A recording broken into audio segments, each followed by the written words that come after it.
사실은 이 발표를 종교와 한국 문화라는 주제로 이슬람에 대해서 발표를 해달라는 부탁을 받았을 때 제가 사실 굉장히 고민을 했습니다.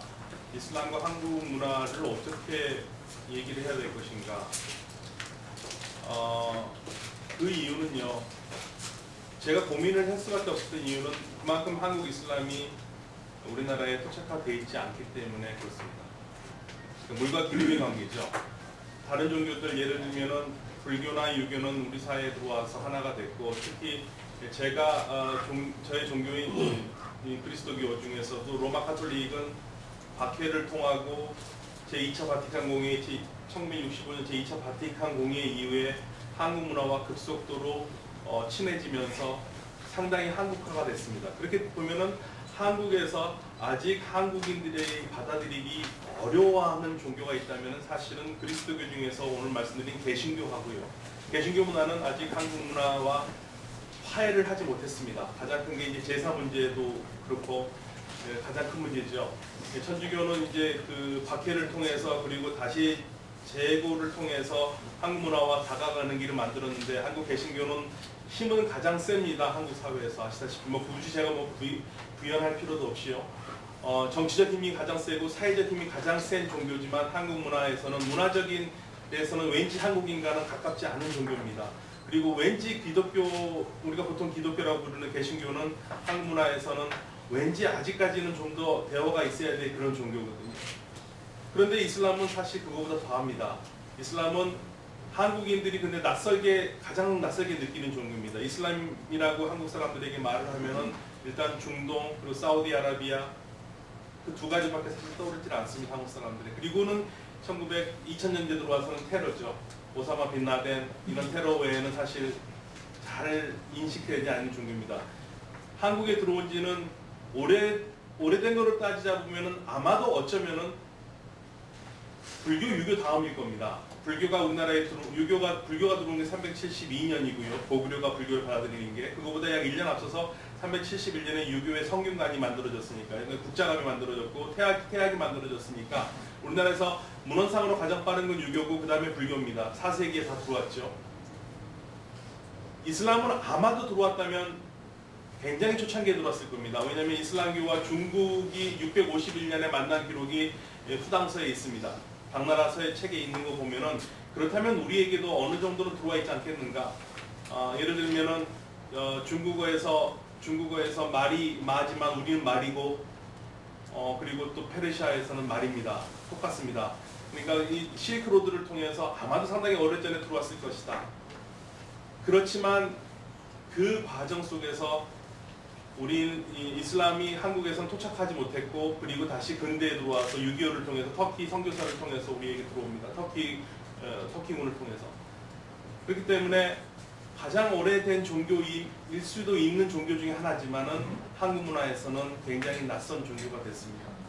그래서 이게 어떻게 이 한국 문화에 대해서 얘기할 것인가 고민을 하다가 제가 항상 문제시 삼고 있는 한국 내에서의 가장 종교 간의 대화가 잘 안 되는 부분이 사실은 개신교와 이슬람 문제인데요.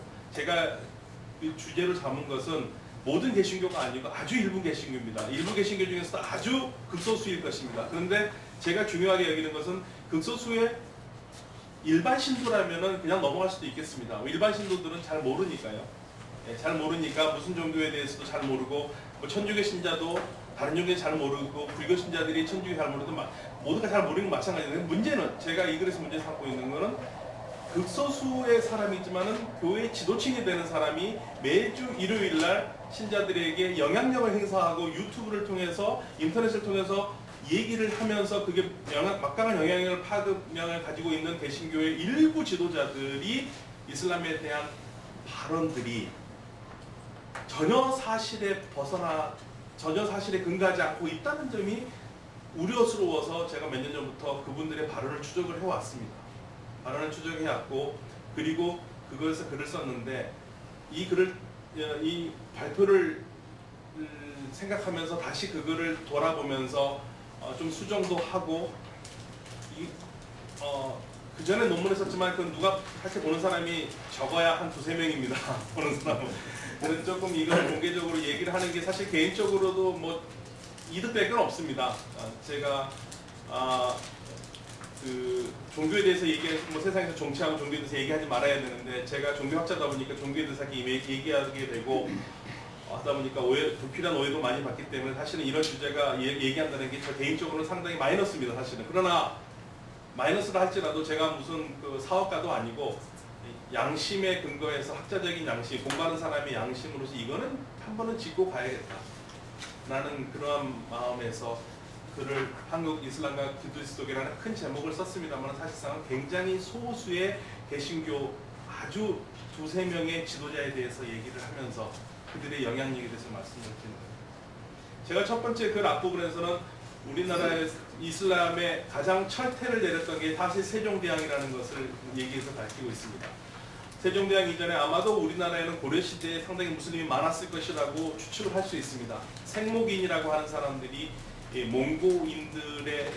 몽고인들이 중국을 지배하면서 당시에 끝까지 반항을 했던 송나라 사람들, 그러니까 즉 남송 사람들을 제4계급으로 놓았고 먼저 항복했던 북송 사람들을 3계급으로 놓았고 자신들이 1계급으로 놓았습니다. 그러나 지배를 하는데 이 중국 사람들한테 맡길 수는 없기 때문에 그 중간층으로 자신들의 뜻을 그 대신해서 다스릴 수 있는 엘리트 계층으로 속았던 사람들이 생목인들입니다. 눈이 색깔 있는 눈을 가진 사람들, 아마도 중앙아시아 계통의 무슬림일 것입니다. 그들이요. 왜냐하면 이름들이라든지 그들에 대한 기록들 보면은 중앙아시아의 무슬림들과 아마 네스토리우스, 경교도인 크리스찬들이 있었을 것이라고 보는데요. 대다수는 아마도 무슬림들일 것이라고 보고요. 그들이 터키어를 쓰거나 아니면 페르시아를 쓰던 무슬림이었던 것으로 우리 추측이 됩니다. 이들이 한국에도 들어왔을 것이다라는 추측을 할 수 있고요. 그렇기 때문에 1427년에 세종대왕에게 예조해서 올리기를 이슬람교도는 의관이 보통과 달라서 여기서 이슬람교도는 제가 이제 우리말로 옮긴 거 회회라고는 오문에 되어 있습니다. 사람들이 모두 보고 우리 백성이 아니라 하여 더불어 혼인하기를 부끄러워한다. 그리고 의관을 우리하고 똑같이 해야지만이 결혼할 수 있다는 것을 얘기를 하고 있고요. 동시에 그러니까 복장이 다르다는 거죠. 의관이 다르게 생활 양식이 다르다는 거. 그리고 당시에는 궁중에서 무슬림 이맘이 궁중 조회를 한 기록이 있습니다. 그런데 그것도 하지 말아달라는 걸 세종한테 요청을 합니다. 그리고 세종이 그렇게 하라고 허락을 합니다. 그렇기 때문에 1427년이면은 이게 이제 우리 공식적으로 기록이 남아있는데요. 이게 아마 저는 이제 그걸 운명의 1427년이라고 부릅니다. 이슬람 입장에서는요. 왜냐하면 이때 이후부터 우리의 아마도 무슬림 공동체는 스스로가 원해서 토착화가 되는 게 아니고 강제적인 과정을 통해서 아마도 됐을 것이라는 것이 추측인데 기록이 없기 때문에 거의 그밖에 말씀을 못 드립니다. 그리고 그 이후에 조선왕조실록에 나오는 무슬림에 대한 기록들은 뭐 어디에서 누가 왔다 이런 기록밖에 없습니다. 그러니까 한국 국내에서 무슬림들이 어디에 살고 있고 누가 있고 그런 기록이 전혀 없습니다. 그러니까 1427년 이후부터는 기록이 없는 걸로 봤을 때는 한국의 이슬람교의 명맥은 끊어졌다고 보는 게 맞을 것 같습니다. 그렇기 때문에 그 새로운 시작이 된 것이 1950년대 우리 한국전쟁 때 터키 군인들을 통해서 한국의 이슬람이 다시 중흥이 되는 거죠. 예, 중창이 되는 겁니다. 예, 원래는 있었던 건데 사라졌고 다시 이제 일으키는 거고 오늘날까지 이제 오게 되는 상황입니다. 그런데 이 사실 지금 한국과 이슬람교가 아까도 7개 종단에 못 끼고 있는 게 사실이고요. URI뿐만 아니고 한국의 종단 측으로 되어 있는 곳이 지금 한국 종교인 평화회의고, 한국 종교인 평화회의는 이가 있고 그리고 한국 종교 지도자 협의회가 있습니다. 그 두 개는 똑같습니다만은 개신교가 한쪽은 보수고 한쪽은 진보와 보수가 서로 사랑하지 않아서 우리나라는 두 개가 됩니다. 이 둘을 합치고 싶은 게 정부의 목적인데 둘은 둘 중에 하나를 선택하라니까 양쪽에서 선택을 못하는 겁니다. 그러니까 이게 두 개나 나눠져 있는 아주 우스꽝스러운 일이 되는데요. 종교 지도자 협의회든 한국 종교인 평화회의든 이슬람은 헛배기도 깰 수 없는 상황이 되어 있습니다. 네. 받아들여지지 않죠. 그래도 아마 이슬람교에서 자유스럽게 참여할 수 있는 게 이게 유아라밖에 없습니다. 그러면서 저는 URI를 아주 높게 평가하고 진심으로 감사를 드립니다. 왜냐하면 진정 종교 간 대화를 하려면 사실 이슬람교가 같이 있어야 되거든요. 교세로 보나 하면은 사실 교세로 본다면은 이슬람교가 인원수로 한국 사람들은 적지만 아무튼 이슬람교를 믿는 한국에 있는 사람들을 따지면은 그 7개 종단에 들어오지 못할 이유가 전혀 없습니다만은 정치적인 상황과 여러 종단의 이기주의가 머물려서 한국 이슬람교가 지금 들어오기 어려운 상황이 있는 것을 저는 굉장히 안타깝게 생각합니다. 이런 상황에서 2005년부터 아마 공격이 제 생각에는 시작된 것 같다고 봅니다. 2005년쯤이 되면 이제 한국 이슬람교가 50주년이 되거든요. 한국 새로운 전래된 거 50주년이게 되고, 그리고 이제 아시다시피 2000년대에 들어서서 오사마 빈 라덴에 의한 9.11 테러가 시작되고, 그러면서 한국이 개신교에서 이제 굉장히 보수적인 개신교에서 중동 선교를 나가게 되기 시작하고, 타겟이 국내 선교에서 해외 선교로 나가게 됩니다. 대한민국이 세계에서 선교사를 가장 많이 파송한 두 번째 나라입니다. 미국 다음으로 많습니다. 우리가요. 교세가, 그리고 교세로 치면 대형 교회를 치면 우리가 전 세계 50개의 대형 교회 중에서 거의 20개 이상의 한국 개신교가 있습니다. 그러니까 지금 막강하게 해외로 나가고 있고 중동 선교를 하고 있는데요. 중동 선교를 하면서 가장 지금도 그때부터 지금까지 인터넷 문구에서 사라지지 않는 것들이, 제가 이 사실 모든 인터넷이라든지 이 문헌에 근거하면 제 주장이 아닙니다. 그래서 이슬람의 한국 노예화 전략, 이슬람이 한국을 노예를 만들려고 한다. 몰려오는 이슬람의 공격, 2020년까지 한국 이슬람화 얼마 안 남았습니다. 2020년 8년밖에 안 남았는데 이슬람화가 될까요? 8년 안에? 예. 이런 아주 자극적인 문구들이 돌아다니기 시작합니다. 그래서 제가 이 자극적인 문구의 도대체 근거가 뭐냐? 그게 제 이제 시발점이었습니다. 이게 도대체 근거가 뭐냐? 한국 이슬람교, 제가 알고 있기는 한국 이슬람교가 그런 말을 쓴 경우가 없는 걸로 알고 있는데 도대체 어디서 돌아다니냐고, 그거를 제가 찾아보니까 상당히 기절할 정도로 거짓말에 근거하고 있다는 거예요. 그러니까 이는 사실만 얘기하면 되는데 거짓말이죠. 그래서 이제 보시면은 아주 지금 이거 근거가 제가 14페이지에 제가 한데요. 가장 많이 쓰이는 문구 중에 하나입니다. 이게 사우디아라비아 또는 중동의 어느 신문. 그러니까 근거는 없습니다. 이 원문을 한 번도 제공한 적이 없습니다.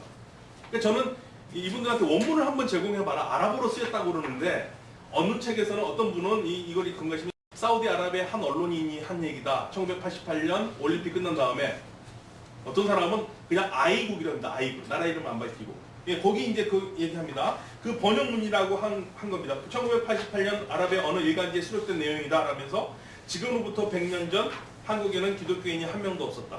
그러나 현재 전체 인구의 25%에 달하는 1000만 명의 기독교인이 있는 것으로 보고되고 있다. 사상 유례 없는 놀라운 증가 추세를 보면 한국인의 종교성은 타의 추종을 불허한다.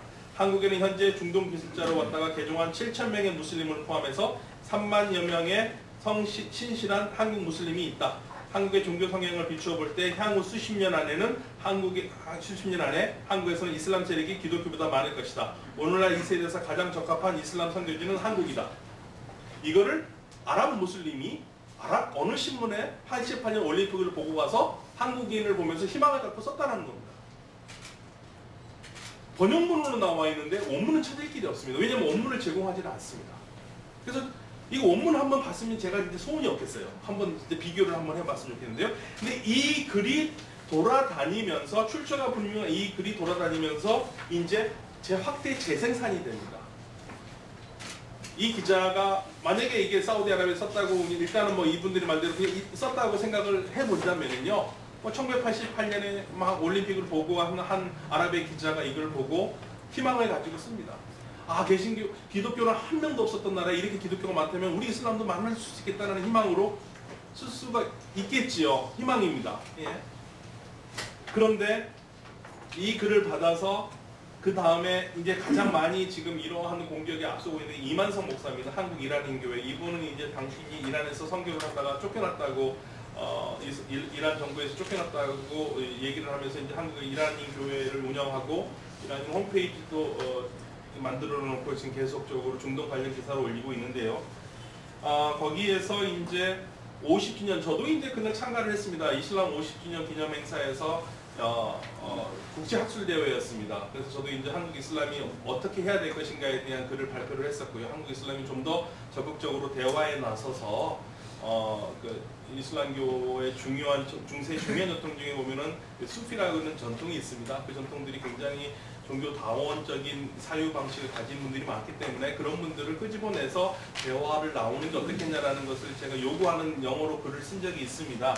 참가를 했는데요. 그때 이분이 뭐라고 쓰냐면 이만수 목사가 이슬람이 한국에 들어온 지 50주년을 기념한 학술대회 이슬람 세계의 유엔이라고 불리는 이슬람 회의기구의 에크마틴 사무총장, 이슬람 종교 지도자 모임인 무슬림 연맹, 리비아, 이집트, 카타르, 이란 주요 국가들의 장성들이 왔고 그리고 이희수 교수가 마련했는데 조선일보 기자 인터뷰에서 한국의 이슬람을 알리기 위해 목숨을 걸었다고 말을 했다고 합니다. 제가 그래서 과연 이희수 교수가 조선일보와의 인터뷰에서 목숨을 걸었다라는 것을 한 기사가 있는가를 조선일보를 다 뒤져봤습니다만 한 곳도 없습니다. 네. 아시다시피 이희수 교수는 무슬림은 아닙니다. 본인이 얘기를 했고요. 근데 이분이 목숨을 걸고 이슬람을 할 일이 없지요. 고위 관료들이 왔다고 하는데 안 온 사람도 많고요. 그러니까 참가하지 않고 신문 기사만 보고 쓴 겁니다. 신문 기사 보통 우리가 대회를 하면은 먼저 보도 자료를 내죠. 보도 자료를 내면은 그때는 오기로 한 사람들이 정작 대회 보면 안 온 사람들이 태반입니다. 근데 이제 보도 자료 나간 거를 보고 아마 썼겠죠. 그러니까 실질적으로 점검을 전혀 안 한 겁니다. 뭐 할 필요도 없었겠죠. 그리고 이제 또 하나의 중요하게 삼는 게 그 당시에 이슬람교에서 만들어낸 문헌이 한국 이슬람교 50주년을 기념하면서 그 중에 이제 끝부분에서 한국의 이슬람의 미래에 대한 전망, 그러니까 이 한국 이슬람교가 생각하는 미래에 대한 전망이라든가 희망사항이 섞인 전망들을 몇 가지를 얘기를 합니다. 그래서 이슬람사 책자에서요, 먼저 사원을 건립하고 국제 이슬람 학교를 설립하고 이슬람 문화센터를 설립하고 꾸란의 새로운 번역을 추진하고 이슬람 대학을 건립하고 이슬람 관련 서적을 출판하고 그리고 이제 문제가 되는 거 보이는데요. 국제 결혼을 통한 무슬림 자녀 출산 등의 전략을 통해서 10년 후 4,500만 한국인의 대부분이 무슬림이 되도록 하는 전략을 소개하고 있습니다. 라고 얘기를 합니다. 예. 그런데 이렇게 얘기를 이만수 목사가 이렇게 얘기를 합니다만 정작 책에는요. 이게 중요한 건데요. 무슬림들을 결혼을 시켜가지고 출산 역량을 통해서 10년 후에 4,500만 한국인이 대부분이 무슬림이 되도록 하는 전략이라고 얘기를 합니다. 그러면 그 원문을 가보면은요 전혀 다른 얘기입니다. 한국 이슬람교에서는 뭐라고 하냐면 체계적인 선교 방안 아래 모두가 신앙심을 바탕으로 조직적 선교 활동을 펴나간다면 4,500만의 한국인들 상당수를 우리의 형제 자매로 포용할 수 있으리라고 본다. 특히 근대의 많은 한국인 남녀가 외국인 무슬림들과 국제 결혼을 하고 한국에 접창함으로써 신앙을 기반으로 한 건전한 가정이 탄생되고 있다. 그러므로 이들의 자녀들이 성인이 되는 10년 후에는 우리나라에 보다 실질적인 이슬람이 정착되는 계기가 마련될 것이다. 이거밖에 없습니다. 네. 그런데 이거를 자의적으로 해석을 해서 4,500만 한국 무슬림들이 다 된다라는 이제 공포심을 심어주는 겁니다. 네. 공포심을 심어주고 얘기하고 있고요. 그리고 더 나아가서 아까 말씀드렸던 그 인터넷 글을 어떻게 얘기하냐면 다음과 같은 주장으로 이제 확대 재생산됩니다. 1988년 서울 올림픽이 열리기 전에 중동 아이국의 한 언론, 약간 사우디아라비아 아랍에모국이죠. 무슬림들이 한국을 이슬람화하겠다는 전략을 수립한다는 기사를 보도하겠다. 그 기사에서는 무슬림을 한국 전략한다는 얘기는 전혀 없거든요. 자기네들이 그 인용한 거였어도요. 이 전략은 2005년 11월 서울에서 개최된 중동 이슬람 지도자 선교대회에서 2020년까지 한국을 이슬람국으로 만들겠다는 전략을 보다 구체화했다. 2020년에까지 한국을 구체화했다면 2005년 회의. 2005년 회의는 이슬람 지도자 대회가 아니고 학술대회였습니다. 학술대회 어디에서도 한국 이슬람교 선교 방안에서 2020년까지 한국 이슬람화했다는 것은 사실적으로 그런 얘기를 하기가 어렵습니다. 왜냐하면은 한국 이슬람 상황이 증가되는 상황인데 2020년 상황에서 어떻게 한국을 말이 안 되는 거죠. 2020년 근거도 없는 말이고요. 근데 이렇게 되면은 이러한 말들이 교회에 나가되면은 이제 굉장히 뜨거운 반향을 불러일으킬 수밖에 없는 상황입니다. 그러면서 하나만 더 인용하겠습니다. 최근 한국 이슬람교 50주년 기념식에 30명의 세계적 이슬람 대표들이 참석했다. 4,500만의 신년에 이슬람하겠다. 이슬람화하겠다. 그리고 뭐 사우디 왕세자 국방에 80만 불 헌금하고 왔다. 이러한 근거 없는 이야기들이 조합이 돼서 폭력적인 이슬람 종교가 한국에 들었으면 위험하다. 이러한 식으로 인터넷상에서는 상당히 강력하게 반이슬람적 정서가 퍼져 있습니다. 퍼져 있고요. 그리고 또 제가 재밌게 보는 건 한국에는 이슬람을 전공한 무슬림 박사들이 20명이 있는데 중요한 상관이 발생할 때마다 매스컴에서는 그들의 증언을 듣고 그것을 여과 없이 방송 혹은 인쇄 매체를 통해서 공개하게 되는데 그들은 증언은 두말할 것도 없이 매우 비하된 것이고 거짓말을 해서라도 이슬람의 추한 부분을 감추는 것이다라고 했습니다. 한국에 이슬람을 전공한 박사가 20명이 있다는 얘기는 제가 이슬람을 공부하고 있지만은 제가 금시초문입니다. 한국에 이슬람을 전공하는 20명이 있으면 한국 이슬람이 굉장히 이슬람 종교뿐만 아니라 이슬람학이 굉장히 발전을 할 겁니다. 그렇게 되지 않습니다. 그리고 한국에서 이슬람을 보면 이 사람 20명이 다 무슬림이라는 것도 거짓말입니다. 그러니까 이게 조금만 한국의 중동학회라든지 이슬람학회 명단만 조사해가지고 하면은 금방 나올 이야기인데 그럴 만한 가치가 없겠죠. 일단 뭐 중요한 거는 뭐 이런 것이 들어가서 공포를 불러일으키는 게 중요하니까요. 이러한 전략은 상당히 성공을 합니다. 그래서 이분들은 이렇게 이슬람의 공포감, 이슬람은 폭력의 종교, 여성을 차별하고 여성을 박해하고 사람을 이슬람을 믿지 않으면 무조건 죽이고 하는 그러한 공포의 종교가 지금 한국에 들어와 있고 이들이 들어와 있는 뿐만 아니라 2020년까지 결혼 전략을 통해서 한국을 전체 무슬림화를 시켜서 하는 위험에 처해 있다. 한국이 이러한 공포를 조장하면서 한국 교회의 지도자들이 몇몇이 전혀 근거 없는 이야기를 퍼뜨리고 있다는 사실. 이러한 점은 살짝이 솔직히 말해서 학자적인 양심을 떠나서라도 이건 그리스도교인들의 양심에 사실 어긋나는 일입니다. 있는 사실만을 얘기하면 괜찮은데 없는 사실을 만들어서 얘기한다는 것은 상당히 말이 안 되는 거죠. 그래서 심지어는 국내에 있는 아랍 학과들을 잠재적인 이슬람의 선교지라고 봅니다. 그래서 그리고 수능 시험조차에서 아랍어를 없애야 된다고 얘기를 합니다.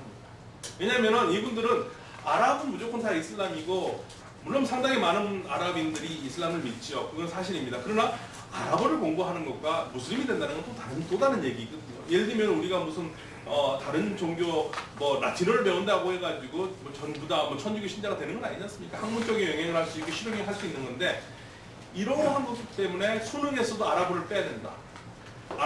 국내에 있는 아랍학과는 이슬람의 전초기죠.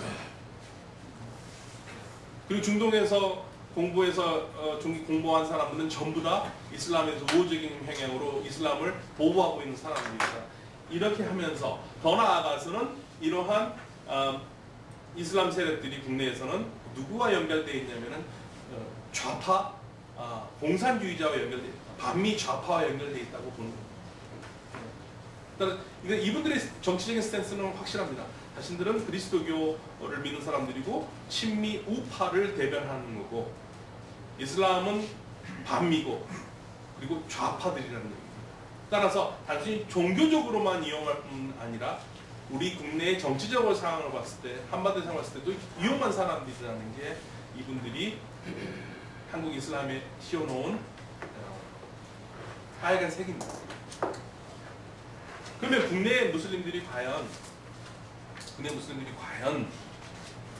이분들이 걱정하듯이 한국에서 한국을 이슬람화를 시킬 정도로 강력한 힘을 가지고 있는 분들인가?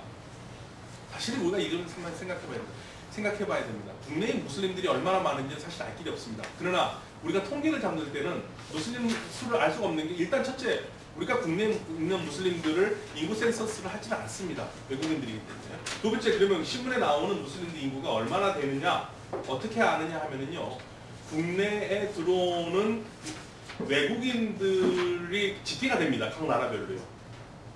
그러면 그 중에서 무슬림이 많이 사는 나라에서 들어온 사람들은 전부 다 무슬림으로 보는 거예요.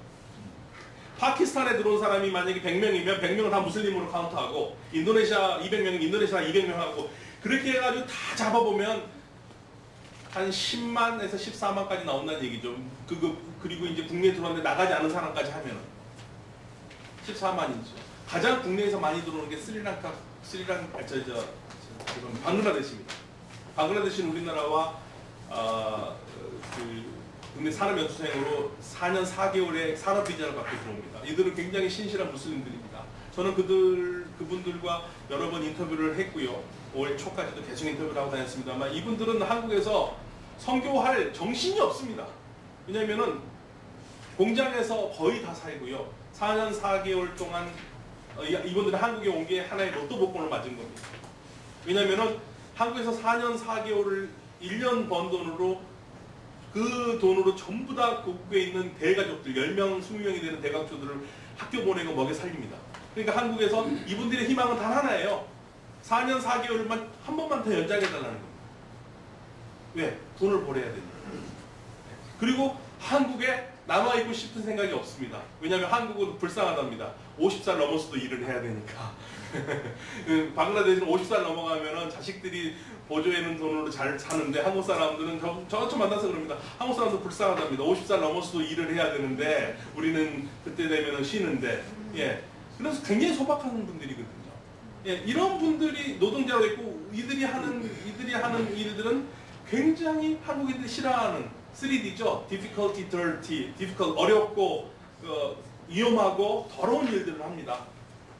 소망이 있다면 한 가지입니다. 일하다가 예배 시간 되면 예배를 좀 하게 해달라. 그리고 라마단 단식 때 단식을 지킬 수 있도록 해달라. 그리고 식당 먹을 때, 우리는 돼지고기나 무슬림들이 못 먹는 게 많기 때문에 보통 식당에서는 노동자들 위해서 식당 계약을 해야 가서 먹으라고 그러거든요. 못 먹습니다.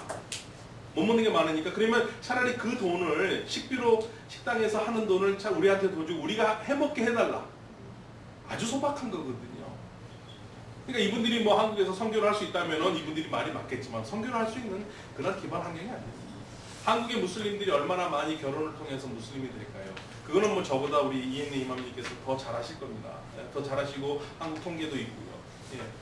그러니까 한국의, 그리고 제2세, 3세들이 사실은 우리에게는 굉장히 중요한 자원들입니다.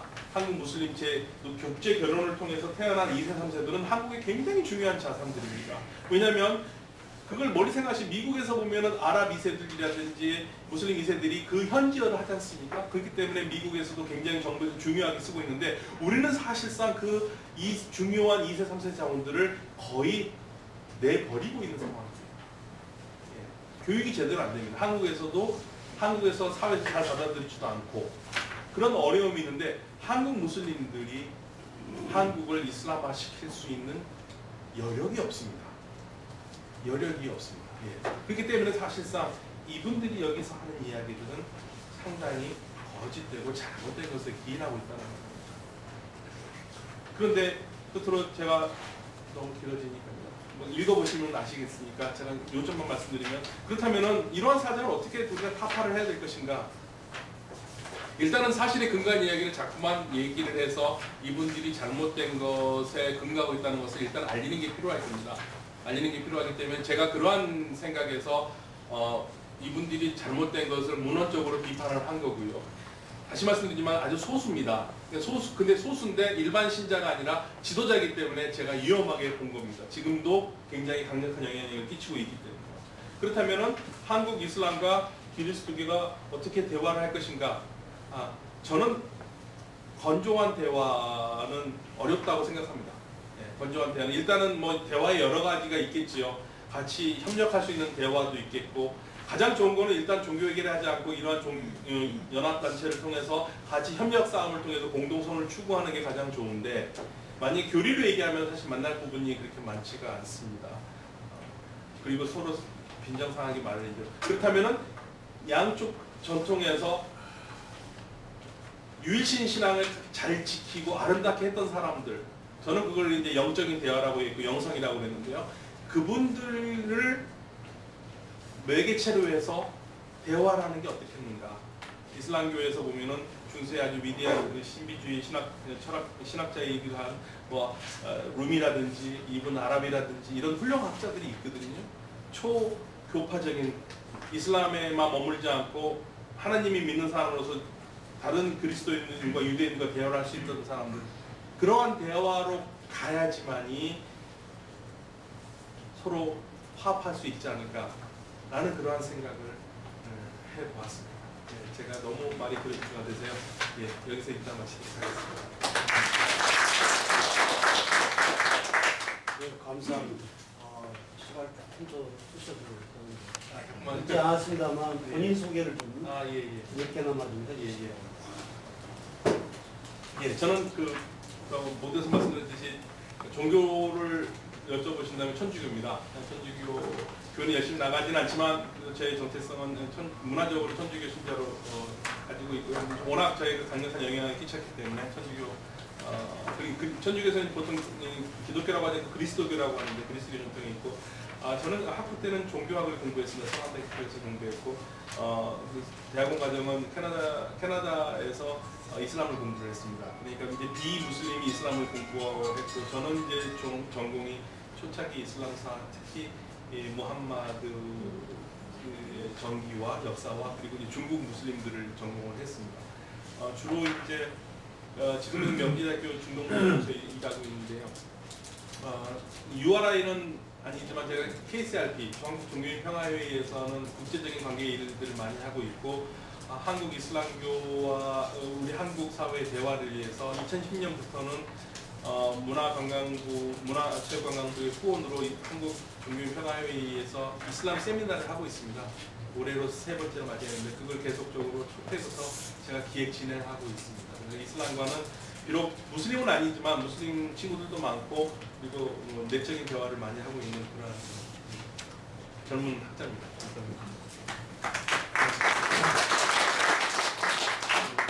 박현도 교수님의 말씀에 따르면 현재 한국 사회에서의 종교적 세력으로서 가장 막강한 팀은 아마 7대 종교에서도 기독교인 것처럼 느껴집니다.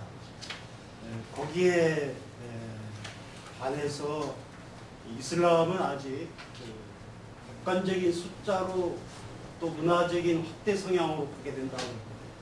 이념적으로 놓고 한국 사회의 세계화 추세를 본다 그러면 7대 또는 8대 종교단체로 편입될 수 있는 그런 교세 확장의 가능성이 있는 그런 종교라고 볼 수가 있겠습니다. 그런데 문제는 가장 지배적인 세력과 앞으로 교세 확장이 확장될 수 있는 그런 도전적인 새로운 외래 종교의 세력에 마찰해서 오는 그런 상황이 상당히 우려스럽다. 그런 상황에서 우리가 필요한 건 뭐냐?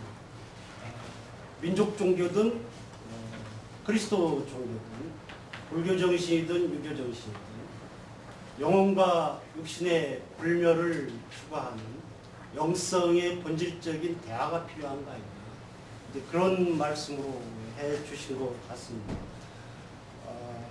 이 발제문 자체가 독부에서 또 이 해결점까지 상당히 쟁점화되어 있는 주제였기 때문에 두 분 교수님의 토론이 기대가 됩니다. 먼저 명지대학교의 김정도 교수님의 토론을 좀 들어보도록 하겠습니다. 부탁드립니다.